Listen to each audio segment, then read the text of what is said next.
Here is the true real-life story of The Royal Residence Walls Saw It All, William's fury over Camilla's hidden truth, told in 4 individual parts. The narrative is crafted in the third person, drawing from documented events and royal histories to create an engaging and detailed account. The chill of a London evening in late 2005 did little to cool the tension simmering within the stuccoed walls of Clarence House. For young Prince William, the building was supposed to represent a new chapter of royal maturity, a home where he could navigate young adulthood with his father and, by extension, his father's new wife, Camilla. Just months prior, in a gesture of paternal affection, King Charles III, then the Prince of Wales, had personally overseen the preparation of a ground-floor suite for William and his new girlfriend, Kate Middleton. It was to be their private sanctuary, a love nest, strategically located just across the corridor from Camilla's own private quarters. To the young prince, it felt like a vote of confidence. To Camilla, it felt like an invasion. From the very first day the young couple crossed the threshold with their bags, the atmosphere grew heavy. The staff noticed it first, the subtle shift in Camilla's demeanor. She had spent years fighting for her place in the royal fold, enduring the scorn of a public that adored the late Diana, Princess of Wales.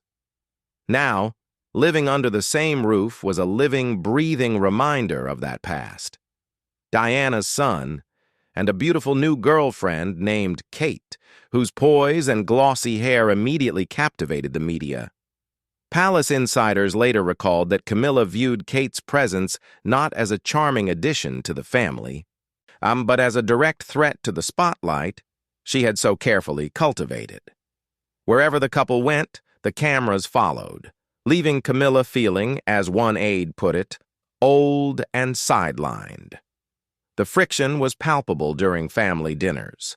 Small digs about the volume of the television pointed remarks about the hours the couple kept, and icy stares across the breakfast table became the norm. William, still grieving his mother and fiercely protective of Kate, held his tongue, reminding himself that this was his father's wife, and that peace was necessary for Charles's happiness. But the walls of the royal residence were thin, and they absorbed every whispered complaint, every slammed door, every tense silence that filled the corridors. And the elegant furniture and priceless art could not mask the reality that a war of attrition was being waged in the hallway between Camilla's door and William's. The breaking point, when it came, was as explosive as it was inevitable. It had been a rare night out for William and Kate, an escape to the trendy purple nightclub in London's wealthy districts.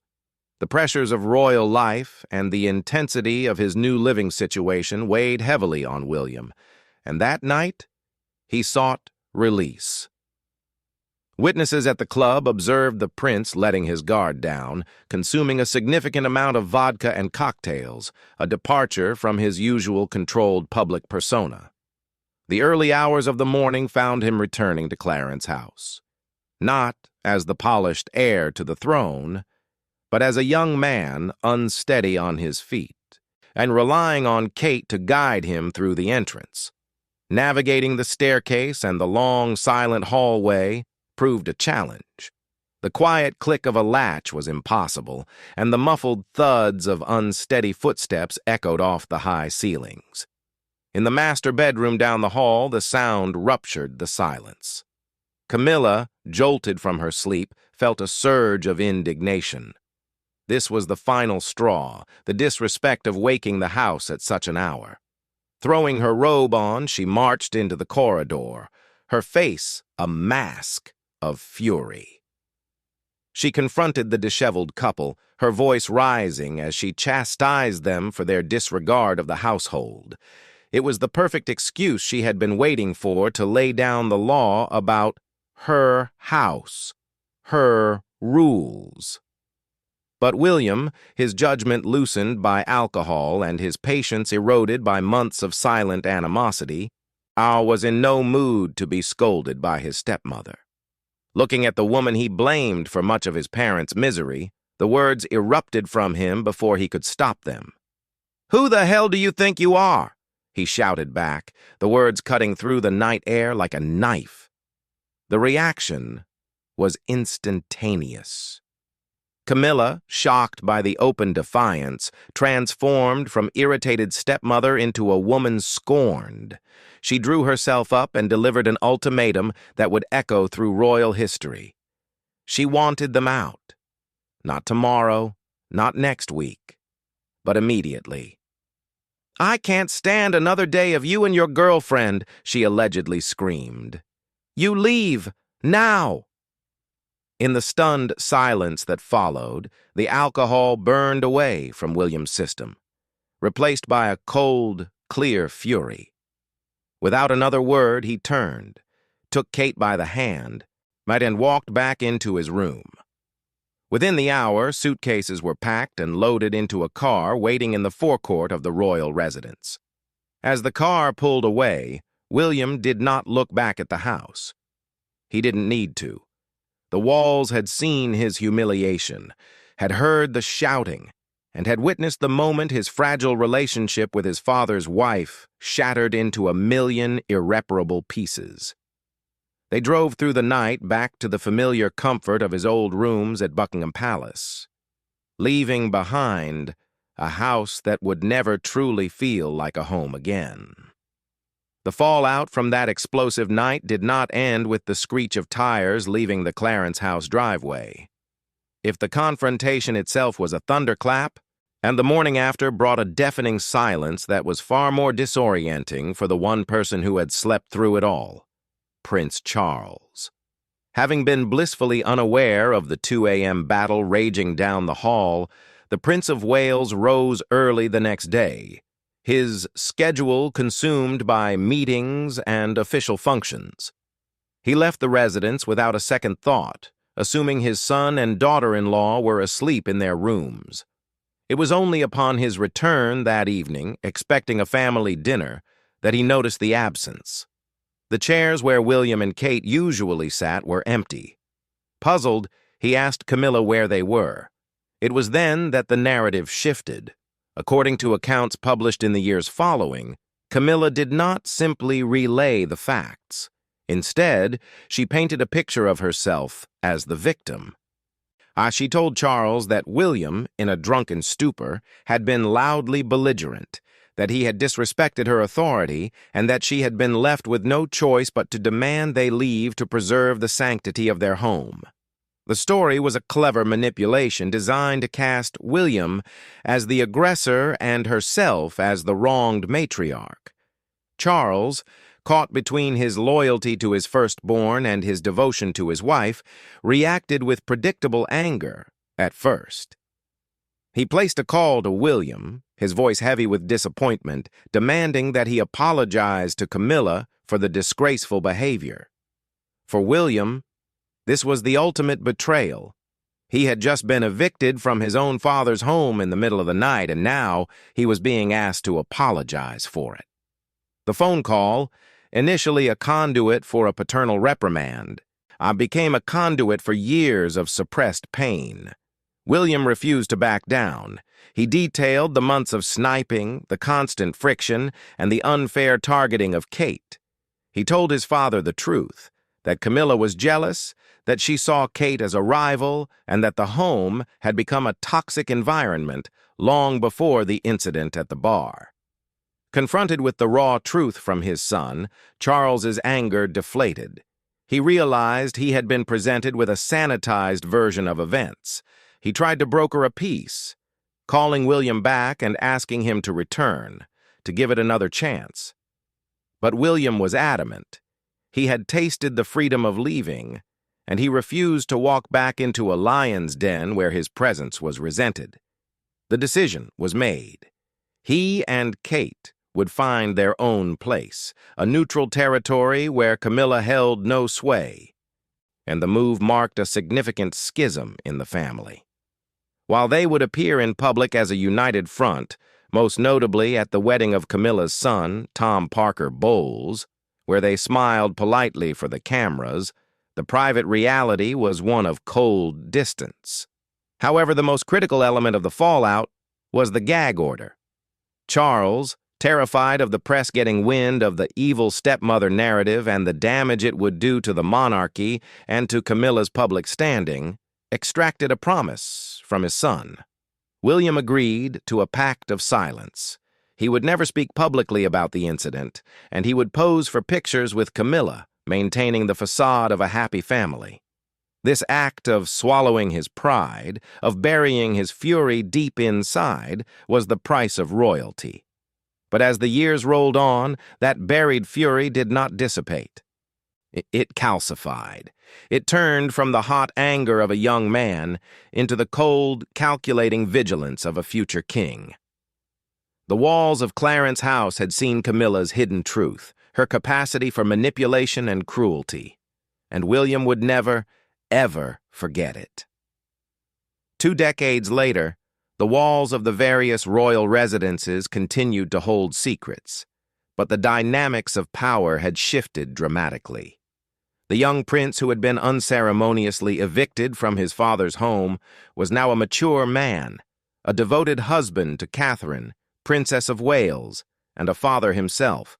He was also the Prince of Wales, the heir apparent, and his patience with the woman who had once cast him out had worn thin. The simmering tension between the Waleses and the king and queen consort was no longer just about old grudges. It was about legacy, trust, us and the future of the crown. In the summer of 2025, a series of events conspired to rip the scab off the old wound. Queen Camilla found herself at the center of a public relations disaster. She was photographed enjoying a lavish holiday aboard a super yacht owned by a prominent Tory billionaire donor. For a royal family constitutionally bound to political neutrality, such an ostentatious display of favoritism was a catastrophic error in judgment. The press had a field day, and the calls for scrutiny grew louder. It was a classic royal headache, but what happened next inside the palace walls was nothing short of a declaration of war. As the negative headlines about Camilla's yacht trip threatened to spiral out of control, a convenient story suddenly appeared in the newspapers. The Wales family was moving house. The leak detailed their private plans to relocate to a larger residence, Forest Lodge in Windsor Great Park, a story they had intended to keep quiet until the end of the year. The timing was too perfect to be a coincidence. To William and Catherine, it smelled of a classic palace smokescreen. A cynical move by Camilla's camp to sacrifice their privacy to extinguish the fire burning under the queen. The betrayal was sharp and personal. Catherine, in particular, was devastated. The couple had endured immense personal struggles in recent years, including her courageous and very private battle with cancer. This move was supposed to be a fresh start, a joyful new chapter away from the glare. To have it weaponized as a decoy for Camilla's mistakes was a violation that cut to the core. Kate and William are not going to be used like that, a furious insider told reporters at the time. For William, the leak was the final piece of evidence in a case he had been building for years. This was not an accident. It was a pattern. It was the same disregard, the same sense of entitlement that had allowed her to evict him from his home 20 years prior. Only now, the stakes were infinitely higher. He was no longer a displaced teenager. He was the guardian of his mother's legacy and the future of the monarchy. If Camilla would leak private family information to save her own skin, what else was she capable of? The suspicion began to gnaw at him, leading him to question the security of his own households. The memories of past conspiracies, such as the rumored Operation Orb, where it was alleged that Charles and Camilla's associates had planted listening devices to gather dirt on William and Kate, resurfaced with chilling clarity. Paranoia or prudence? In the world of cutthroat royalty, the line was often blurred. The fury bubbling beneath William's composed exterior reached a boiling point when news of a far more serious transgression reached his ears. Rumors began to circulate in the summer of 2025 about missing heirlooms, specifically items of jewelry that had unmistakably belonged to his grandmother, the late Queen Elizabeth II, and his mother, Diana. The whispers suggested that these priceless, historically significant pieces were not lost, but had been quietly transferred and were being kept at Camilla's private estate. These were not just diamonds and sapphires. They were symbols of maternal love and royal duty, objects William had hoped to one day pass to his own son, George, or to see adorn his wife, Catherine. This was no longer a family dispute. It was, in William's eyes, a potential theft of the nation's heritage. The memory of his mother's wedding ring or a particular heirloom necklace being worn by someone else, or worse, hidden away, was an intolerable thought. The walls of the royal residences, from Windsor to Kensington, buzzed with the tension. William knew he could not confront Camilla directly without proof. He needed to act with the authority of the future king, not the fury of a slighted stepson. The search for the hidden truth had moved from the emotional to the tangible, and William was prepared to cross a line from which the family might never recover. The culmination of years of suspicion, silent fury, and calculated patience arrived on a crisp morning at a private estate in Norfolk. Prince William, having gathered irrefutable evidence from a forensic audit of the royal archives, authorized an operation unprecedented in modern royal history. He did not ask his father's permission. He did not warn the Queen. He simply acted. A team of royal protection officers, backed by legal representatives from the Crown Estate, descended upon Ray Mill House, Queen Camilla's private Wiltshire retreat. The media, initially oblivious, would later dub it the Raid. The walls of this royal residence, accustomed to hosting tea parties and quiet country walks, were about to witness a confrontation that would define the reign of King Charles III. Yes, the hidden truth that the young William had sensed for years was finally laid bare. The investigation had uncovered a glitch in the digitization of the royal collection, a discrepancy between items listed in the Windsor vaults and items that had been quietly relocated. The trail led directly to Camilla's estate. When the guards and legal aides arrived, they were not there for a social call. They presented documents and demanded access. What they found inside sent shockwaves through the establishment. According to sources who spoke to vintage archival investigators, the team recovered a trove of items that had no business being in a private residence. And among the seized artifacts were pieces that had belonged to the late Queen Elizabeth II, personal gifts and heirlooms that were technically held in trust for the nation and future sovereigns. But the items that cut William the deepest were those belonging to his mother. A particular sapphire pendant, often worn by Diana in her final years, was reportedly found among the collection. For William, the discovery of his mother's jewels in the home of the woman he held responsible for her unhappiness was not just a breach of security. It was a desecration. It confirmed every dark suspicion that had festered since that night in Clarence House. The act was not one of simple acquisitiveness. To William, it felt like a final, posthumous power play, an attempt to absorb Diana's legacy and erase her memory by possessing her things. And the news of the raid broke like a storm. Buckingham Palace was rocked by the implication. The Prince of Wales had effectively sanctioned a search of the Queen Consort's home. The divide in the family was now a chasm, visible to the entire world. The confrontation that followed was not a shouting match in a hallway. It was a cold, formal standoff. King Charles was placed in an impossible position. His wife was accused of appropriating crown property, and his son was the accuser. Camilla, for her part, maintained that the items had been gifts, a claim that was difficult to substantiate given the legal status of royal heirlooms, which are not the personal property of the monarch to give away freely. But William was relentless. He did not seek a public scandal. He sought restitution. In a tense meeting, of the details of which remain closely guarded, William reportedly laid down his terms. The items were to be returned to the royal collection, specifically to a trust that would ultimately fall under his control as Prince of Wales. There would be no police charges, no public trials. The monarchy would protect itself, as it always had, but the message was clear. The days of unchecked influence were over.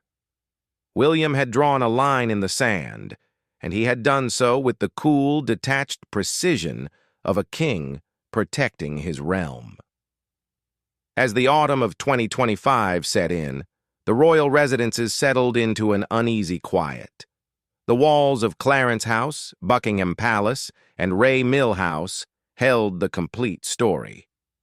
They had seen the young prince cast out, the media manipulations, the secretive transfers of treasure, and finally, the reckoning.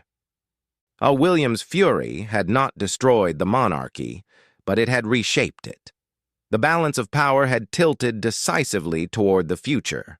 The Wales family prepared to move into their forever home at Forest Lodge, a symbolic fresh start built on the rubble of old conflicts. The relationship between William and Camilla was now beyond repair, reduced to formal nods and public appearances devoid of warmth. The hidden truth was out, the jewels were back in the vault, and the prince, who had once been silenced by a gag order, had finally made the walls speak for him. The residence walls saw it all, and in the end, they ensured that justice, however cold, was served.